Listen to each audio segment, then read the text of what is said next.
Damn, it's been a while since I've last done a food reaction. I love this channel anyway. We did react before to the 7 outdoor objects that he has encountered after moving to America.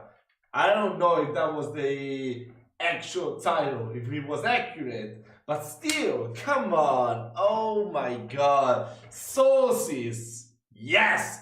I'm a guy that eats, I don't know, pretty much only mayonnaise, but I love all the sauces, like the spicy sauces, especially the one from KFC, sweet and sour, you know, all the sauces they give you when you go to eat sushi. Damn, except wasabi. I'm not too much a fan of wasabi actually. But yeah, we wanna check this out, you know? American sauces are really interesting to me, so we're gonna learn something new. Let's go. That's right, mind blown. I was today years old when I discovered that it originated in Georgian Britain. Lost in the pond. Hello, I'm Lawrence and I'm on a quest to uncover all of the memos that Britain and America lost in the... Yes, I've got lots of that fucking reverb. I'm starting to working on that too. Look, I got this fucking thing, but it's not actually doing that much.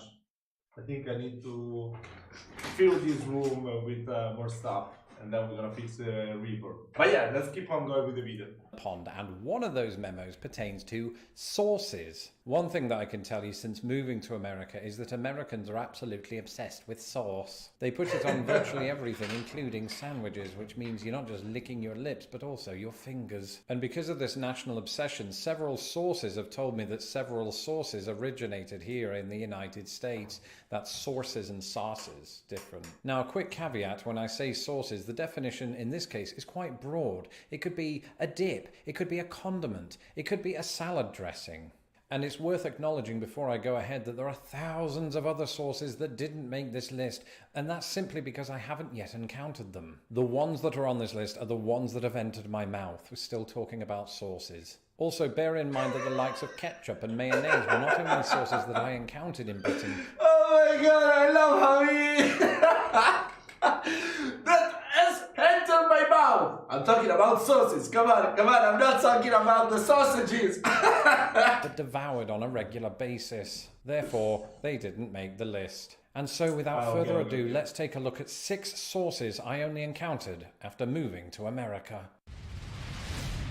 Fry sauce. A few years ago, I visited the city of Boise in Idaho, where I learned a couple of things. Firstly, that locals pronounce it Boise and not Boise, and also that in the states of Idaho and Utah exists a condiment known as fry sauce. And its purpose is exactly as you'd imagine. It is for dipping fries and also onion rings. Wow. Or your finger if you've had too many tequilas. And at a work event, I was peer pressured by locals to try fry sauce. So I did, and as they looked back at me for my reaction, all I could think was that it tasted partly like ketchup and partly like mayo. And that's because it is. Somebody decided that 2 Yes, that's the best freaking sauce ever. Oh my god. When you mix mayo with ketchup, you got the best taste ever. And I'm not such a fan of ketchup. When I was a kid, when I was really young, maybe like 6 to 9 years old, I was obsessed with fucking ketchup. I wouldn't even eat mayo. Then growing up, I don't know, I don't like the taste of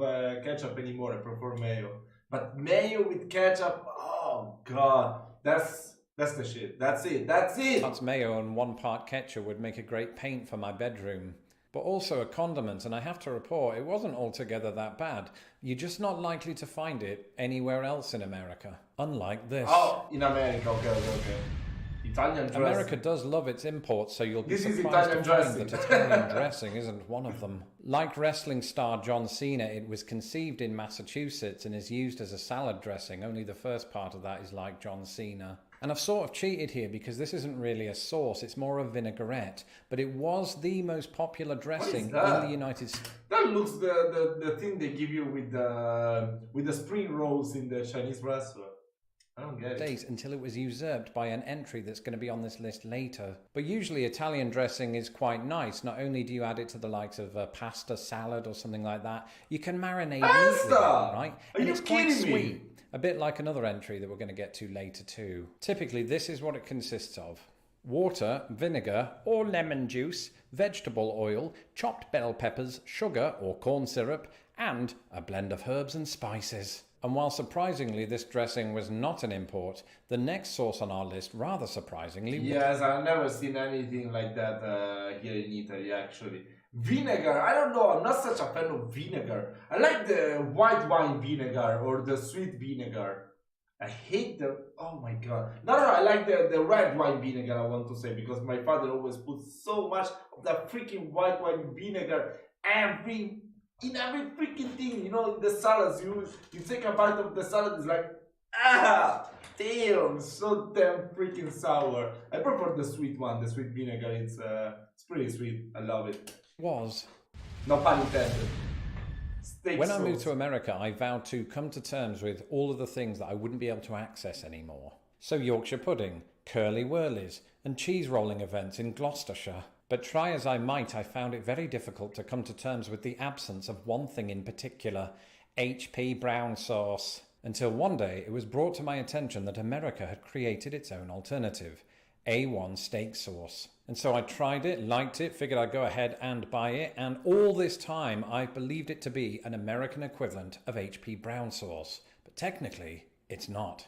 It didn't originate in Texas or California or Oklahoma, nor was it a product of the Deep South or the Northeast or the Northwest or anywhere in the United States because it came from England. That's right, mind blown, I was today years old when I discovered that it originated in Georgian Britain. In fact, the sauce on which it was based was created by a chef to King George IV.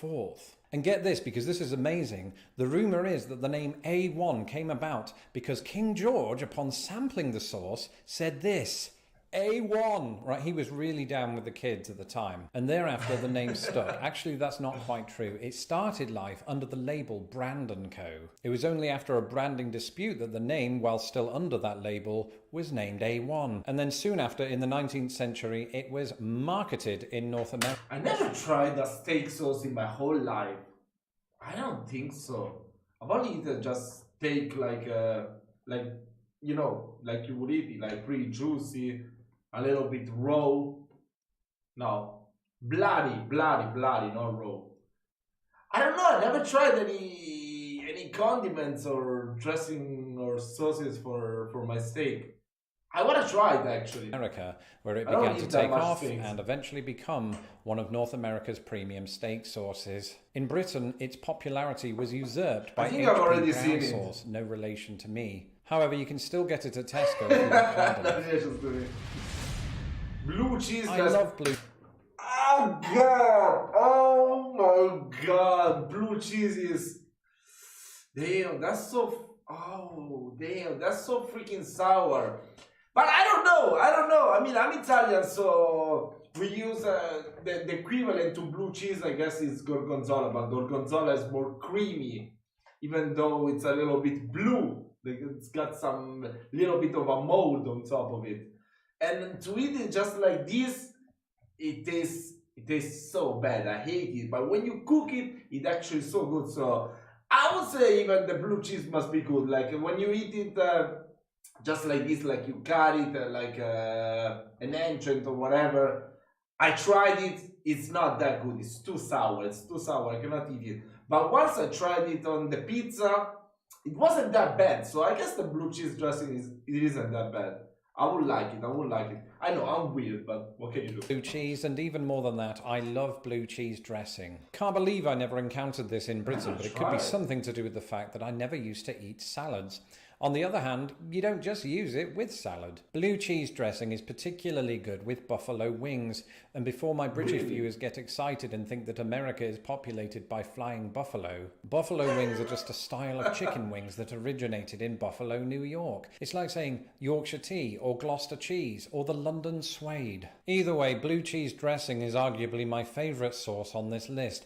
We close out today's video with my two least favourite. My two least favorite. Given that ranch a 2017 survey found that 40% of Americans considered ranch to be their favourite dressing, I might be in the minority here. It's not like ranch is terrible, it's actually alright, it's just that every time I receive it with some sort of takeout, I hold it up every time and assume with glee that it's mayonnaise. And yes, that's really how I pronounce mayonnaise, and I love mayonnaise, and when I discover that it's not mayonnaise, I go into a weird phase. But one thing you can say for Well, is that the thing they give you with kebabs, with the durum or the doner? Is it like with a lot of garlic inside? ranch is that it's definitely American. And why is it called ranch? Was it discovered hanging out inside a ranch? Actually, yes. It was developed by a husband and wife at their ranch in Santa Barbara County, California. This wasn't the only item on the menu, but it quickly became popular with their customers, and soon, over the next few decades, it became popular with Americans. And ranch is absolutely everywhere, and I mean that. Thankfully, we've since redecorated. But what is ranch, I hear you asking, unless you're American? Well, ranch is often used as a dip for things like celery or fried food or ice cream cones if you're my Uncle Toby. And to give you an idea of its flavour without feeding you it through the camera, it consists of the following ingredients: buttermilk, salt, garlic, onion, mustard, herbs and spices, and often mixed into mayo, hence my confusion.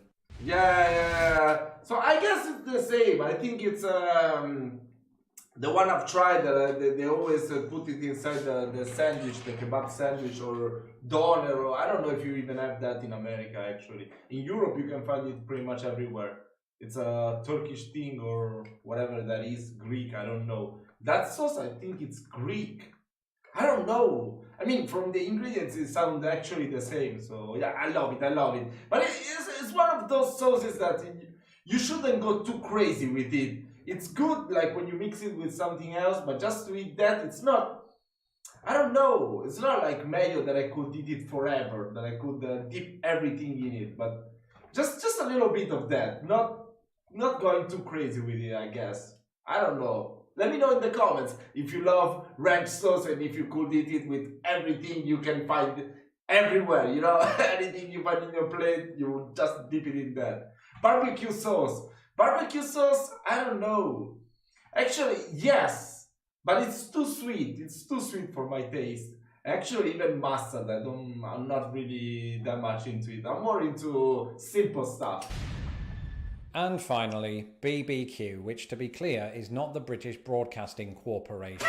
It is barbecue, or in this case, barbecue sauce. Again, it's not that I detest barbecue sauce, it's just that I grew up expecting my meat not to be sweet, unless it was sweetmeats, which is something altogether different. And that for me is one of the overriding elements of barbecue sauce, because one of the ingredients is either sugar or molasses. Now, I do get the feeling that this is probably available in Britain. I just happen to have never had it. And I think the same is probably true of most British people, because it's just not so culturally ingrained in Britain as it is here. This is particularly true when we're talking about the southern United States like Texas and Oklahoma, but barbecue sauce is very much available everywhere, and at this time of year, perhaps more than any, you will see people whipping it out. Don't. And it's quite versatile. It can be used as a condiment, it can be used as a sauce, it can be used for marinating meat. Again, no.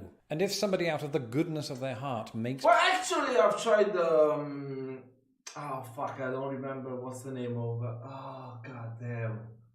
Fuck. What's the name of the fucking meat? The one that you got like there's like a bone and then there's all meat around it. Fuck, I'm so bad at that. That one they always sell it with the barbecue sauce on top. It's like when you take a bite of it, it's oh god. But in the burger, I don't like it. I tried it in that one that I just told you, in the bone with the meat around. I don't know. I'm so sorry. I'm so stupid. I don't know how to say it in English.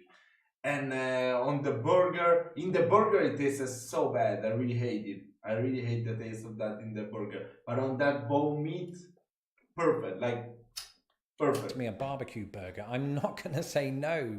Don't start sending me them in the mail.